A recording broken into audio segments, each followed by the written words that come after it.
জান্নাতের ধারণা দেই। ধারণা না থাকলে তো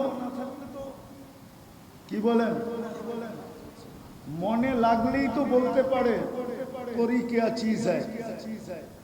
মনে হয় বোঝেন নাই, উর্দুতে একটা প্রবাদ বাক্য আছে, দিল লাগি দেওয়ার সে, দিল লাগি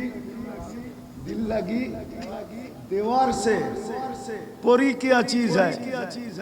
যার যার লোকে দিল লাগে, ঠিক না? সবাই পছন্দ করুক আর না করুক, কিন্তু ওর দিল লেগে গেছে, ও এখন এটাই পরি, ঠিক না? এটাই 14 তারিখে এটার পিছেই ফুল লয়ে দৌড়াইতেছে, ঠিক না? আবার লেখা পাঠায়, একবার হইলো বলো আমাকে আই ডট ডট ইউ, ঠিক না? একবার হলো মেসেজ দাও আমাকে আই ডট ডট ইউ।